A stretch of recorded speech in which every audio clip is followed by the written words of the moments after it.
It is common knowledge that wealthy individuals have multiple ways of making money and they don't just depend on one source of income. Virtually all rich and successful people have assets that produce money and long-term wealth. But what are these assets that are making people rich right now as we speak? Well, in this episode of the Better Man Project, let's talk about 10 assets that are making people rich right now. Before we get into the assets, it is important to understand what an asset is. For the purposes of this video, let's use author of the popular book Rich Dad Poor Dad, Robert Kiyosaki's definition of an asset. An asset is an object, a property, or any possession that puts money in your pocket. On the other hand, a liability takes money out of your pocket. Wealthy people focus on collecting assets and limiting liabilities. This way, they can grow their wealth. Now that we have our definition of an asset, let's talk about the first asset that people use to get rich. Number 1. Stocks. Stocks have made people wealthy for centuries. Did you know that if you bought $220 of Apple stock in 1980, today would be worth over $180,000? Stocks are not as complicated as they might appear. When a person buys a stock, they are buying a small piece of a company, which makes them a small part owner of the company, and in turn, they are entitled to the growth and profitability of the company. For example, if a company worth $10 million issues 1 million shares and you own 50,000 shares, this makes you the owner of 5% of this company. In other words, you own $500,000 worth of this company. Now, there are two main ways people get rich using stocks. If the company you own stocks in increases in value, for example from $10 million to $15 million, then the value of your 5% ownership also increases from $500,000 to $2.5 million. For example, the company Apple in January of 2010 was worth around $192 billion. And 10 years later, by March of 2020, Apple is worth around $1.3 trillion. This means that investors who bought Apple stocks in January of 2010 have made an average of 670% return on their investment over the last 10 years. A $10,000 investment would be worth around $67,000 as of March of 2020. Another way people make money using stocks is by collecting dividends. Many companies distribute part of their profits to share owners every quarter. Investors that receive dividends receive a quarterly check on top of their investment growth. Investors can either use this passive income from dividends to use and spend as they please, or they can reinvest this cash flow back into buying more stocks, allowing them to compound their earnings even further. Number 2. Bonds. Another investment that people use as part of their get-rich strategy are bonds. If a government or a company needs to raise capital to fund a project, they will issue bonds for investors to buy. A bond is different than a stock. While a stock is a small ownership of the company that entitles you to the gains or losses of a company, a bond is a debt that a company has to investors. This means that if you purchased a bond, you are lending money to the company or a government to be paid with interest at a predetermined date. Bonds are considered safer investments than stocks since they are not ownerships of a company but loans to be paid. So if a company loses market value, the stockholder also loses value, but bondholders do not. And in some instances, they actually gain value since the company still has to pay their debts whether they lose market value or not. Unless the company goes bankrupt, they will have an obligation to pay their debts to bond issuers. Now, since bonds are typically safer investments, they also bring a lower return on investment with an average return of 3% per year. Investors use bonds to diversify their investment portfolio and limit their total risk. Bonds can also be bought in major stock exchanges just like stocks. Number 3. Real estate. Real estate is a tool that has made many people wealthy for years, and for a good reason. As population increases, more and more people need a place to live. This creates many different ways to create wealth using real estate. The first one is by renting out your property to tenants and receive a check every month with no ongoing work needed, making this type of income passive income. The second way people build wealth with real estate is by using debt. Yes, many investors take out debt in form of a mortgage to buy a property. This allows them to buy a property even if they do not have the total amount to buy it, while having their tenants pay down their loan, building up their equity in their property. For example, if you bought this property for $100,000 with a $20,000 down payment, this means that you took a loan of $80,000, let's say for the next 15 years. This means that you have a mortgage payment of $445 per month excluding taxes. Since tenants are paying you rent, this means that they are also paying for your mortgage. You are making an extra $5,333 per year in equity on top of your monthly cash flow. But we're not done yet. Real estate values tend to grow over time. So if held for a long period of time, a property can be sold at a much higher price than it was bought for. Now, there are many different types of real estate. Residential real estate are properties where people live in. Commercial real estates are properties where people conduct business in, like an office building or a restaurant. There's also land or farm real estate that can be rented out to farming businesses to expand their operations while collecting a rent check. Number 4, REITs.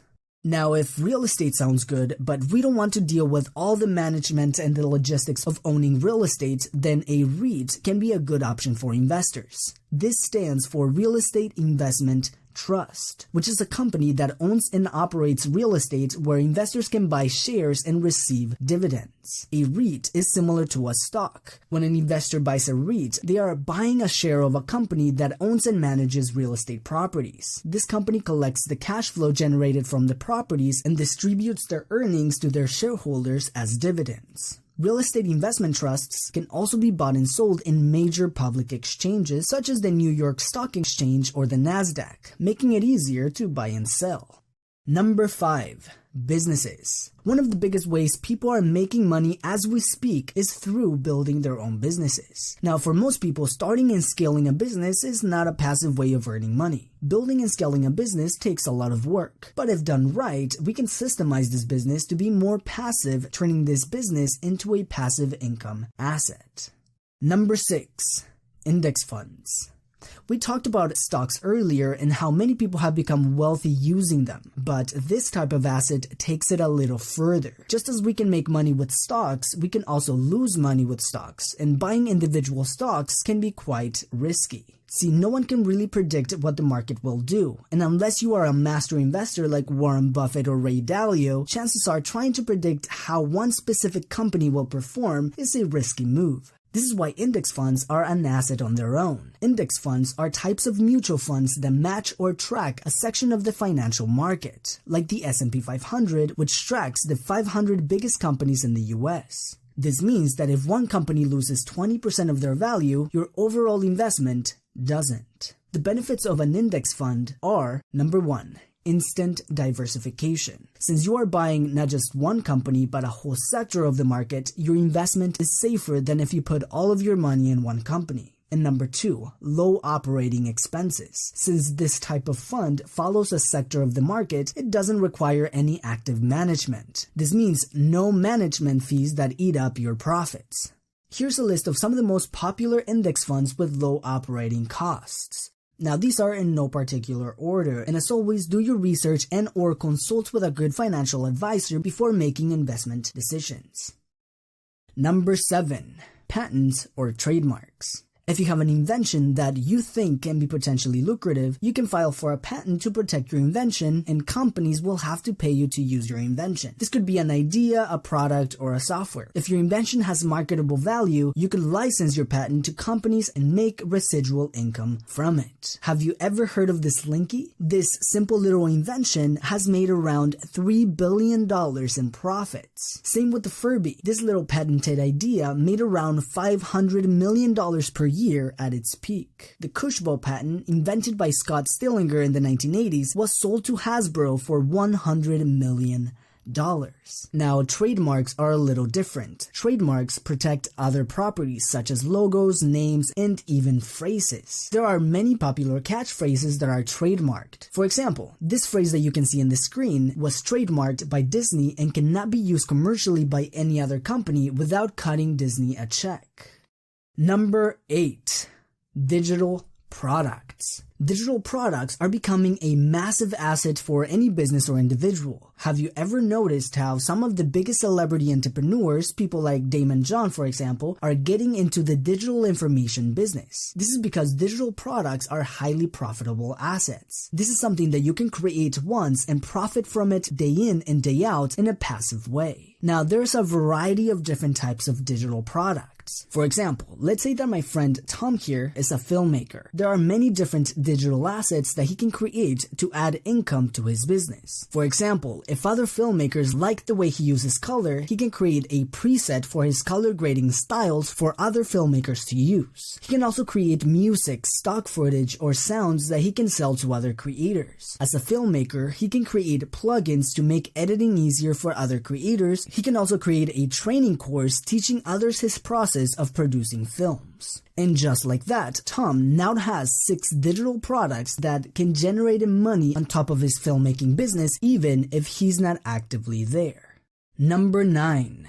Copyrights. Copyrights protect intellectual property, such as books, music, or poetry, among others. This is a great asset since these copyrights can also be licensed out for a royalty. One of my favorite examples is J.K. Rowling. She is the author of the popular book series Harry Potter, providing her with royalties every time the book was bought. Then the books were made into movies, providing her with another layer of royalties since her intellectual property was used for the movies. Another layer of royalties come from the merchandise sold based on her characters. Then Universal Studios created the wizarding world of Harry Potter, where the attractions are based on her intellectual property, adding more to her royalties. Reportedly, Rowling earns royalties from ticket sales, merchandise, food sales, and even beverage sales sold within the park since they all use her intellectual property. And more royalties come from her licensing deals to produce the Broadway shows based on her writing of the Harry Potter and the Cursed Child. Number 10. Audiences and social media brands. This is something that is fairly recent. Many people didn't think it was real a few years ago. Then when influencers began making as much money as A-list celebrities, people took notice. And now celebrities are becoming social media influencers. It's not only the high levels of attention that is possible with social media, but the level of relationships that we can build on these platforms is incredible and highly valuable. 10 years ago, you couldn't interact with a business or your favorite celebrity by watching them on TV. Imagine if you were to send a message to your favorite artist and actually get a message back. Now, we live in a world where this is a reality. How much more likely are you to buy their CD or go watch their movies or even buy their products right when they come out? The best thing about social media is that there is no barrier of entry. Anyone can take advantage of these platforms and build great businesses around them. This channel, for example, was grown with a $40 microphone and a computer and nothing more. So anyone with a camera on their phone can begin building an income-generating asset with social media. Now, I am a big advocate of using social media to build an income, so I decided to open a case study group to 10 of you guys who want to grow and monetize a YouTube channel. This will give you early access to a new training program I'm developing to help you build a brand on YouTube. So if you want to be part of the 10 people that I will be helping grow their channels, make sure to apply to join. I'll leave the link for the application in the notes below. Okay, so let's recap the 10 assets that people are using right now to get wealthy. Number 1, stocks. Number 2, bonds. Number 3, real estate. Number 4, real estate investment trusts. Number 5, businesses. Number 6, index funds. Number 7, patents and trademarks. Number 8, digital products. Number 9, copyrights. And number 10, a strong social media brand. In the comments below, let me know what are other assets that are missing from this list, or whether you agree or disagree with the list. And if you want to build your brand on YouTube, make sure to apply to join our YouTube Growth Case Study Group. And as always, thank you for watching, and I will see you in the next video.